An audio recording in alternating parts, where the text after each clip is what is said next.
Hey all, Chris Bassett here, and I'll be doing a solo strategy for the dungeon Prophecy on my Hunter.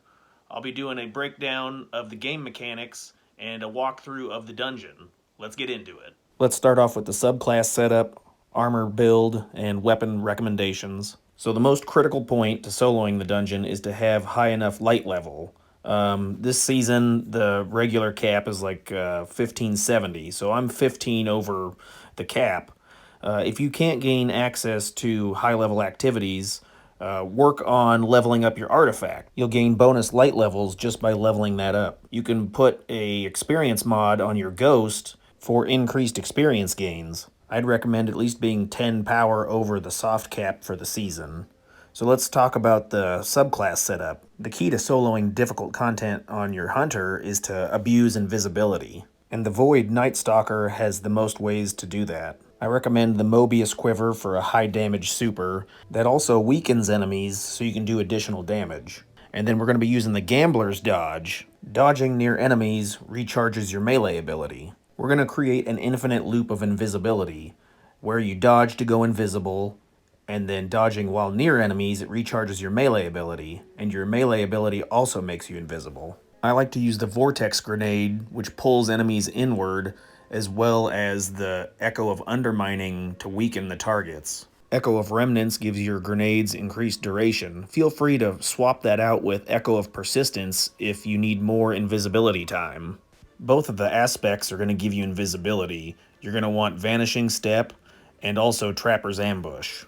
And the last fragment is Echo of Obscurity, so when you do a finisher, you gain invisibility. So next, let's go over a couple options to help you augment your invisibility effects. Graviton Forfeit is an amazing exotic helm that increases invisibility effects. It adds 2 to 3 seconds on your invisibility, plus it dramatically increases your melee recharge if you're surrounded by enemies. Omni Oculus is also amazing. You gain a second smoke bomb charge, which makes it easier to rotate your abilities, and then you also gain damage resistance, which is really hefty. I did throw in Gemini Jester as well, because when you dodge near enemies, they go blind for like 2 seconds. So in order to keep this infinite invisibility loop going, your mobility is going to be the most critical stat to focus on. You're going to want your dodge to be as low as a cooldown as it can possibly be, so aim for 100 mobility. The next stat to focus on is resilience. At 100 resilience, you gain 40% damage resistance. Your recovery and discipline are probably the third things to focus on, and then your intellect and strength, I really wouldn't put too much concern into those two. Next up is the specific armored affinities as well as the mods to slot into your armor. Having the stasis affinity on your class item will allow you to equip utility kickstart. Double utility kickstarts are really critical for getting your dodge down to 9 seconds. Perpetuation on a void class item does the same thing, but it comes in second place. I would definitely recommend putting an arc affinity on your chest piece. That way you can socket in double arc resist, because most of the enemies in the dungeon shoot arc at you, as well as the Powerful Friends mod. With Powerful Friends and the arc resist mod in the same chest piece, you gain the bonus 20 mobility. So it's one step closer to getting to that 100 mobility tier. As for the other affinities, you're looking to build a system in which you can become charged with light before you do boss damage. Since you're a solo player, the High Energy Fire mod, which gives you 20% weapon damage, is going to be incredibly useful for damaging bosses. On my setup, I have Reaping Wellmaker, where I dodge to make a well, and then I have Elemental Charge, where I pick up a well to become charged with light. So it's pretty simple to dodge, kill an enemy, pick up the well, and then you're charged with light for the boss damage phase. Since we'll be using Risk Runner as our primary weapon, Arc Siphon in conjunction with Taking Charge will allow you to generate orbs of power and then pick those up to become charged with light. The last suggestion I'd give would be Empowered Finish, where you finish an enemy to become charged with light, but then your super is reduced, so you'd have to work that into the gameplay. Let's talk about weapons next. Since the idea is to basically stay invisible most of the time, you want a shotgun to deal high burst damage to the knights so you can quickly go invisible again. I would definitely bring a scout rifle along, because there's a few of the instances where you need long range to deal with the enemies from safety.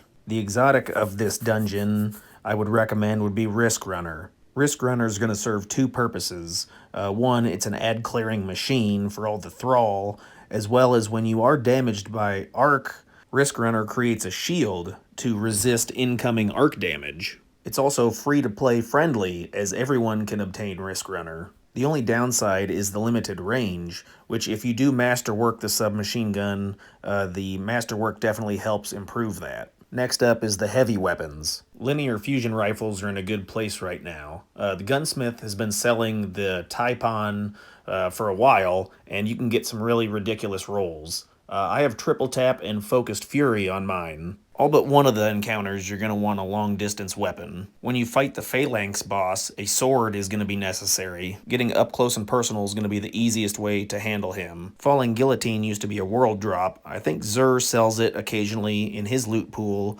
If you can't find it there, I know Dares of Eternity, you can also get it as a drop. The main perk you're looking for on your sword is Relentless Strikes. Alright, with the setup out of the way, let's get into the dungeon. From the Destinations page, go to Legends, and then highlight the Prophecy Dungeon. So I'm going to speed up the video, that way I can narrate and it's not too boring for you guys. Just go ahead and walk forward till you teleport to this first area. So the basic mechanics of this dungeon is to kill the knights in either a light or a dark area to get light motes or dark motes to spawn. Each time you kill a knight, it will drop 3 motes depending on where you're standing when you kill it. So if you're standing in a shadowed area, it'll drop 3 dark motes. If you're standing in a light area, it'll drop 3 light motes. If you look in the lower left-hand corner, it'll also give you a visual indication of whether you're standing in light or dark. It'll change from a light hue to a dark hue. Once you have 5 motes total, then you'll be able to activate the switch. There's 2 different types of switches. They're those half-circular gold platforms that have a beam of light protruding from them. That one has a light beam, so you'd need 5 light motes to activate it. So for a lot of the strategy, it revolves around weakening the knights till they're very low on health, standing in a particular area, either light or dark, and then killing them rapidly, and then you can collect the motes and then activate the switch. The reason you want to lower their health and then kill them simultaneously is because you need 5 total motes to gain the ability to trigger the switch. And the motes don't stay there indefinitely. They disappear after a short amount of time. So you have a limited window to collect the motes. Once you've collected the motes, you have a 30-second timer before the mote disappears. So one of the most critical things you can do is look at the lower left-hand corner, because you're going to be juggling a lot of abilities and a lot of timers. Don't worry though, once you get enough practice, it'll become like second nature. So you're going to be juggling the invisibility timer with the mote timer in order to stay out of danger. This is why Hunter is a perfect class to learn this dungeon, because you can stay invisible while you learn the mechanics, and it's basically a stress-free way to get used to the cycles of the dungeon while not being worried about getting attacked with enemies. So in this end area, just go ahead and continue to jump upwards until you can jump to the next arena where you're going to fight the Phalanx boss. So the strategy is pretty much the same as before. You're going to have 4 different platforms you need to activate. Generally, they're 2 light and 2 dark. So the Phalanx boss will spawn in. He has an immunity shield, so he won't be available to damage until after you've activated all 4 switches. Generally speaking, when the waves of enemies spawn in, there will be 3 knights and a lot of scions. So this is where you'll want to clear out the ads first. Make sure that you get rid of the scions as soon as possible, because they're really going to do a lot of damage once they start multiplying. This is where Risk Runner comes into play, as you become overcharged from the scion shots, the arc damage, and then the chain lightning will help clear out the ads really quickly. Something else to note is the boss does have a pushback attack, so if he sees you, he will shoot his shield and it will blast you potentially out of the arena. It'll force you back, and you may actually end up dying by falling out of the ring. The way to negate that is to take cover behind something. Generally towards the center of the arena, there's a lot of different cover to hide behind. But if you do get pushed out, try to use your jump ability to get back in, or if you have your sword equipped, you can sword swing, hopefully, and get back on the platform. Something else that can really help your survivability is if you go invisible before you try to trigger the switch with the motes. So you can use a finisher on an enemy to gain invisibility and then safely activate the switch. My strategy for the phalanx encounter is to first clear all the ads, so you just have a couple of knights and then the boss. Do some high burst damage with the shotgun to weaken both knights simultaneously, and then make sure you're standing in the area for the type of moat you need, whether that's light or dark. So there, I need a dark moat. So I'm going to weaken both knights, and then I'm going to stand in the dark area, kill both of them at the same time, go invisible, pick up all 5 motes, and then while I'm still invisible, I'll be able to trigger the dark switch. If you're wondering why I'm not constantly killing and shooting and moving, you need to juggle your timer. It's more important to maintain invisibility above damaging the enemies. So I'm maintaining my invisibility cooldowns. I'm watching as the timer slowly ticks down, 4, 3, 2, and then 1 second left, and then I do the other ability. So whether that's I dodge to go invisible or I slam to go invisible.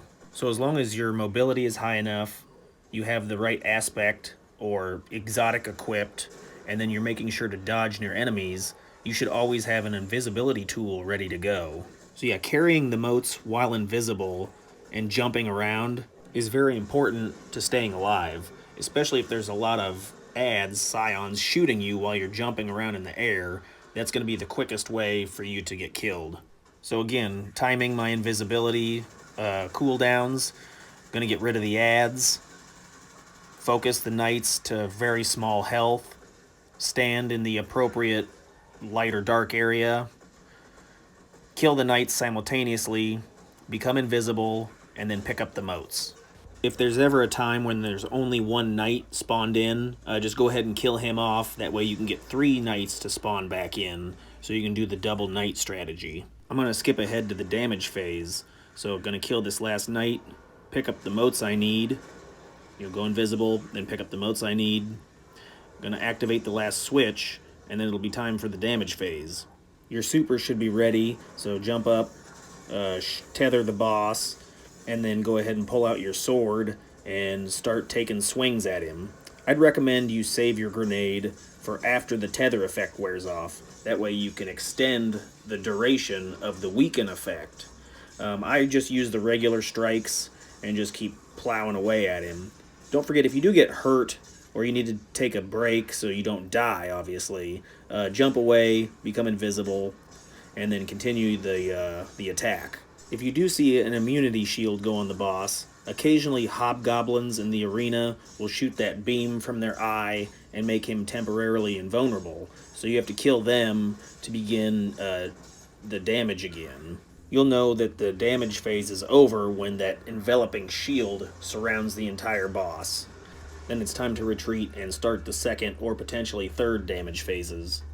The strategy will just then repeat itself. Look around the arena, see which types of switches you're dealing with.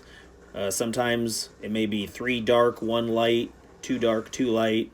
Just depends, it's random. So you'll go ahead and make sure all the ads are dead, chip away at the knight's health, stand in the appropriate location, kill both knights, deposit the motes on the switches, drop the boss's shield, and then kill the boss. I did forget to mention a few mods to have. If you have the sword scavenger, sword ammo finder mods, that'll help with getting heavy ammo bricks. You can equip those mods into your helmet and leg armor, respectively. For the next area, we're going to switch up weapon types a little bit. We'll no longer be using the shotgun, we'll be using a scout rifle. A few of the enemies, the hobgoblins, the minotaurs, will be fighting from a long distance. So get rid of your sword and equip your linear fusion rifle and then your scout rifle. Also, because we're switching weapons, we can now rotate the mods out of the helmets. so we can get linear fusion rifle finder and scavenger. If you're missing some of these mods, don't forget that Ada1 at the tower sells them, and her stock rotates daily. So don't forget to check back every day and see what she has for sale. If you can't actively log into Destiny, you can also use the Destiny app on your phone to access the vendors and then buy whatever goods they have for sale. The scout rifle I'm using is a servant leader, and that dropped from Gambit. And then the Typon 4, the linear fusion rifle, Banshee, the gunsmith, sold that one. When you're ready, go ahead and hop on that purple portal to get teleported to the next area. So the mechanics for this next area work as such. Take your Sparrow around to different locations and destroy the blights. This central location, head over here to find a secret chest. It's just on the other side of this sand wall. The entrance is covered in a gold dust. There's a Minotaur, they're invisible. There's a few of them in this zone, so pull away, get some distance, and then kill him. And Minotaur down, we'll go ahead and go over to the secret chest. But first, there's a blight spawn location, so we'll go over to the blights, we'll deal with that. Typically speaking, when you hop into one of this area, 3 hobgoblins spawn in, so make sure you take out your scout rifle and deal with them first, because their sniper shots will definitely kill you. Each area for the blights have different style of taken enemies. One has phalanx with a shield, some have captains, and then others have like hobgoblins. And all 3 of the styles of blight locations have thralls. So I would definitely throw your grenade at the most challenging enemy types, draw them in, and then kill them as quick as possible. Also be mindful of the thrall. They can definitely group up on you and then pose a real problem if they get too close and there's too many of them. Obviously use your invisibility to stay safe.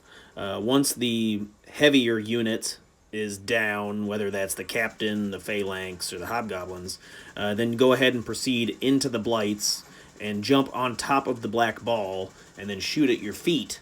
That way you can destroy each blight. If you're standing on the ground and shooting the blight, you'll take damage. But if you jump on top of the ball, for some reason you won't take damage, but you can damage the ball. So as long as you take this area pretty slow and methodically, you should have no problem, breaking all 3 blights and then proceeding to the next area. Once all 3 are done, proceed to the center ring of each area and you'll see that white ball. That's Toland. Watch where he goes and that'll be the direction that you want to go. Just repeat the process, killing the Minotaur that guards the area, destroying the hobgoblins up top so they don't snipe you, and then the 3 blights. So don't forget the secret chest was to the left of where we spawned in. It's this little structure here. I got a Minotaur we got to take down. The entrance to the secret chest has that gold sand near it. So if you come across this spot, just go ahead and go inside and down to the left, and there's a hidden chest. The hidden chest will give you a little bit of glimmer as well as a legendary piece of armor. Stat rolls can be pretty good, anywhere from high 50s to low 60s. Pushing forward, we'll go ahead and destroy all the blights, and in the last Toland you'll hear a special little ding and a text that reads, "The way is open." And that's how you know you're done with the puzzle and you can go ahead and go to the next area. Head to the back of the map and you'll see a monolith with a singular vertical line that's pink. Just go ahead and drive up the stairs and inside and you'll go to the next boss fight. For the next area, the dungeon mechanics are as follows. You're in a square room and you'll need to kill the knights and take the moats to one of 5 locations. It can be the north wall, the south wall, the east wall, the west wall, or the ceiling.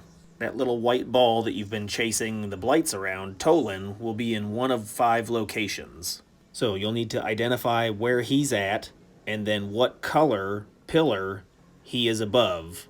Then kill the knights while standing in the appropriate location to get that color moat to trigger the next stage in the dungeon. So I'm going to switch back to my shotgun so I can deal with the knights, and then my linear fusion rifle is going to be my ranged weapon In this section, you'll need to kill hobgoblins up on the ceilings or the walls in order to get the knights to spawn in. Once you've flipped the room several times, 2 phalanx bosses will spawn in, and then you'll be done with this room. So hop in the middle to start the encounter. I always like to go to this back corner. So the first thing you want to do is kill the hobgoblins to get the knights to spawn in. There's 2 per session. In this encounter, I wouldn't worry about killing the adds because they just spawn in indefinitely. So the main focus here is to start by killing the 2 hobgoblins. That gets the knights to spawn in. From then, you'll maintain your invisibility while you look for Toland to see where he's at. So say, for example, he's on the west wall and he's underneath the dark pillar.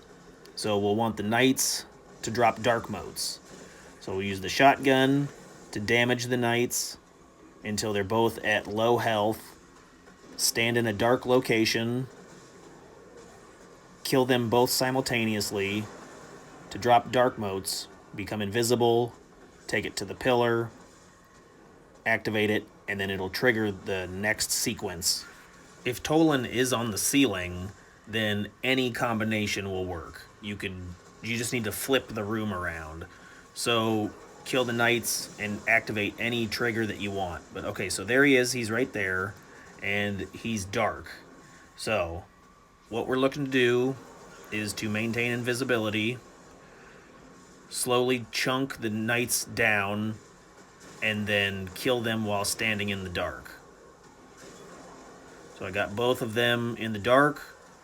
I'm waiting for invisibility to come back. Gonna go invisible, pick up my motes, and then go to where Toland was at.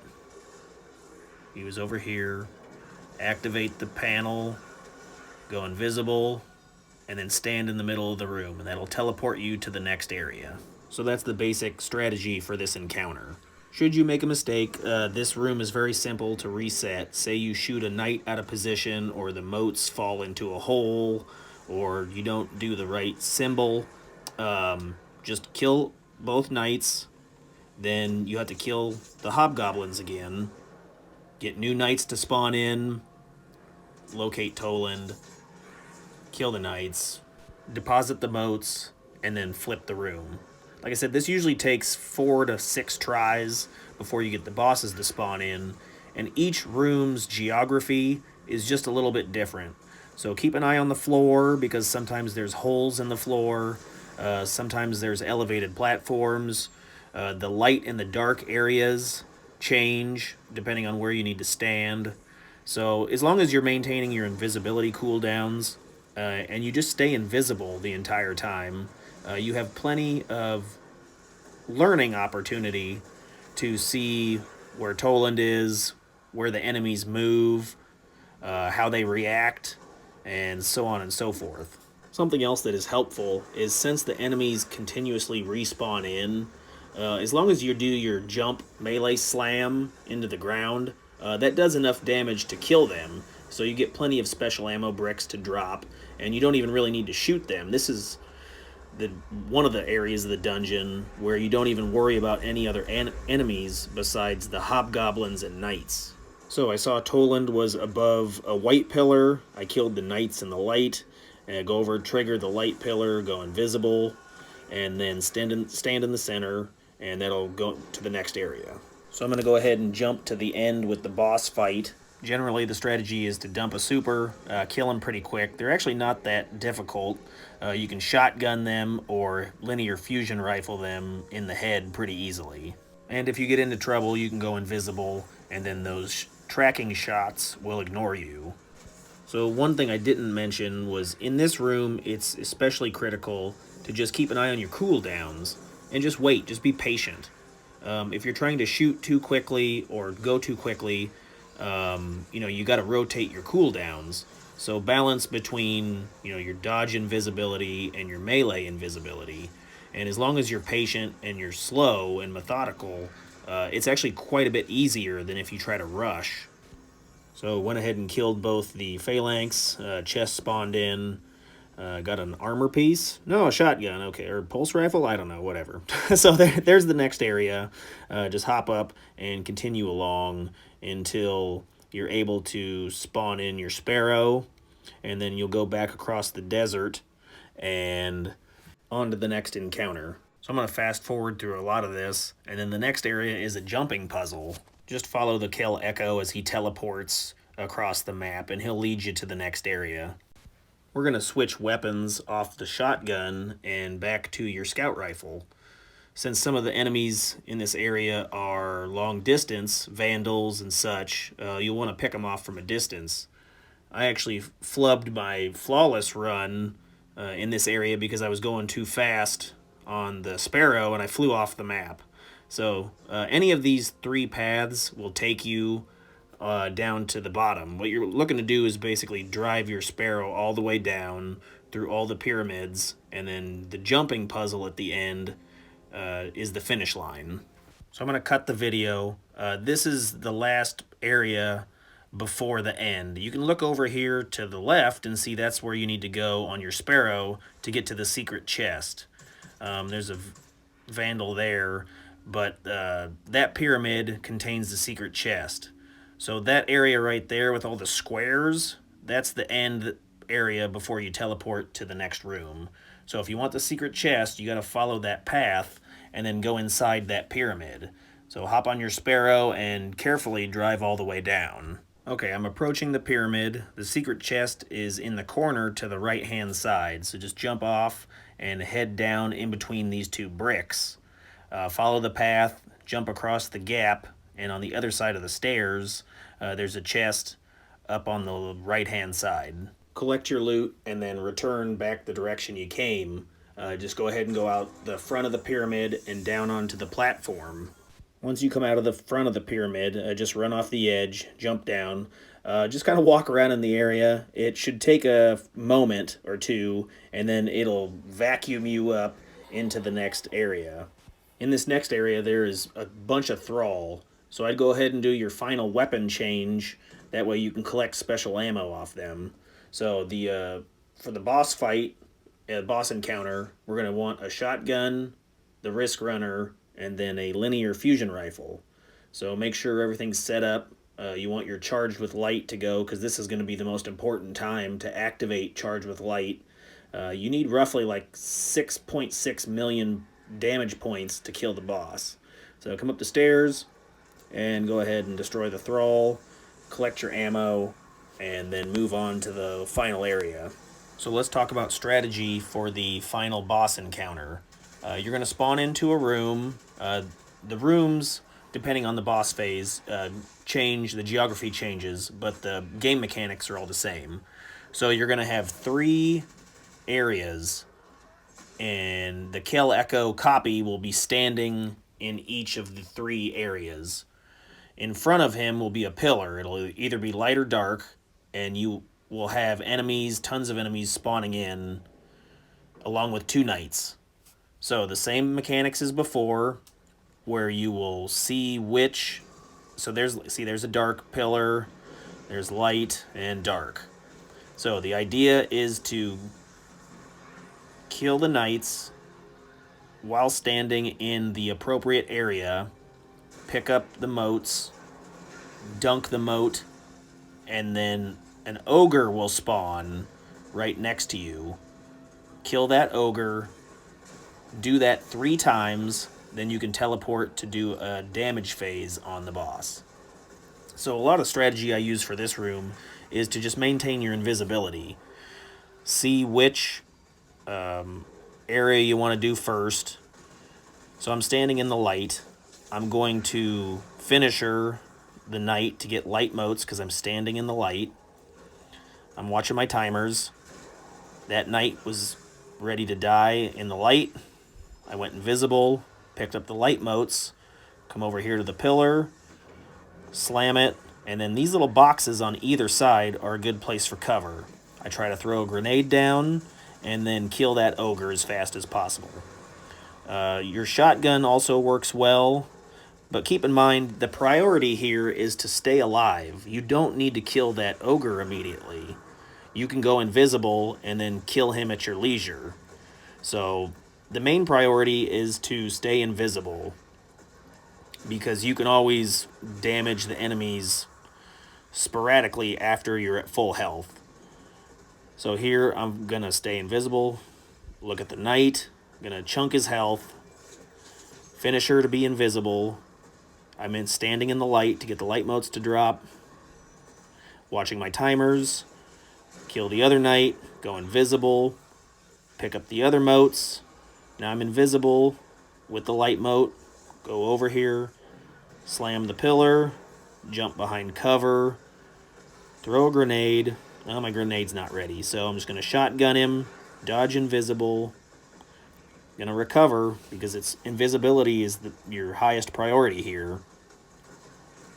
I'm going to dodge to stay invisible, and now I can slam to kill all the adds. And then I'm going to take out the ogre and the knights. So if you look at the geography of the different rooms, you see there's different light and dark areas. So this is always the starting room, but you do have other rooms that may have holes in the floor, or you may have really long distance between light and dark areas. So that can be tricky, and that's when you want to bring the knights down low health simultaneously and have just a sliver of health on both of them. That way you can use the risk runner to finish them off while standing in a light or dark area. And then you have 30 seconds to collect the motes. So you've got plenty of time, so there's no need to rush before you have to activate the pillar. So that's the basic strategy for this final boss area. So I accidentally killed the knight in the light, gave me the wrong motes, which, like I said, is easy recovery. Just wait for new knights to spawn in, make sure you get in the shadowed area, and then pick up the dark motes for the appropriate pillar. Once all the pillars have been cleansed, or whatever you want to call it, then you're ready for the boss damage phase. So there's a certain strategy I like to try before I get ready to damage the boss. Something you can do is, if you don't have enough heavy ammo, just camp out in this room.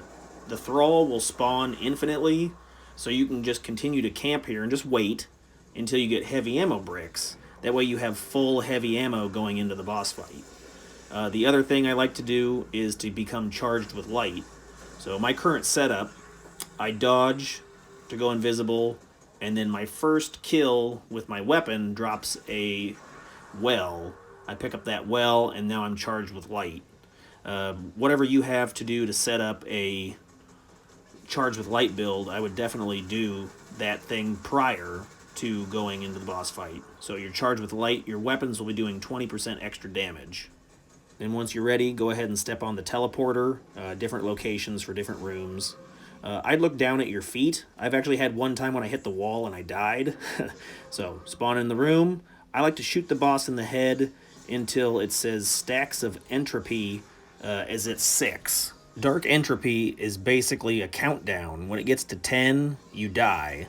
The boss has an aura around his body that you need to be inside of so you don't take that entropy damage and die.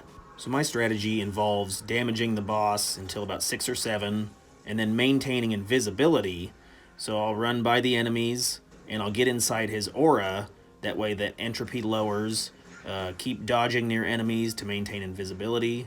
Take your time. He's kind of slow teleporting, but I'm making my way to the back of the arena. I'm using the enemies to gain invisibility charge as I go to the backside. So I only primarily damage him in 2 phases. At the very beginning, when I'm shooting him, and then at this very end part. So I like to dodge to kill these guys, pick up more stacks of light, and then tuck behind this pillar right here and do some damage to him. Now keep in mind, when he shoots those blasts at you, you need to take cover, otherwise that blast will teleport you. So I'm going to save my super and my grenade for right now. When he teleports on this last area, I'm going to shoot the quiver, throw the grenade, take cover behind this pillar, and then unload all my heavy ammo into him. So it seems like, in my opinion, I have a lot more success with only damaging the boss at the very beginning and the very end. I can usually get it done in about 3 damage phases. When I try to damage him while I'm running on the platforms, the hobgoblins kill me pretty quick, so this is the simplest way I figure. So when he teleports away, just go ahead and jump down in here. I can continue to look at your feet. Like I said before, I've died as I come into the arena. But the same thing applies as before, where you're going to look at the 3 locations to see what color the pillars are, find the knights, kill them in the appropriate light or dark area, pick up the motes, dunk the 3 motes, kill the ogres, and then on to the next boss fight. So I'm going to fast forward. I did another damage phase, and then he had just a little bit of health left. So I'm going to chuck a grenade, hit him with the grenade, and then I'm going to unload some heavy ammo. If he has less than probably a quarter health, I bet you can finish it here. So if you shot your super through your grenade and then had enough heavy ammo, if he's within a quarter health, you don't need to jump to the back. And yeah, so I've found this successful as far as a strategy to defeat the boss. Hey, check out this other video right here. I've got an Amazon link for electronics that are on sale. Use that link to help the channel at no cost to you. If you have any questions, put it in the comments. Thanks.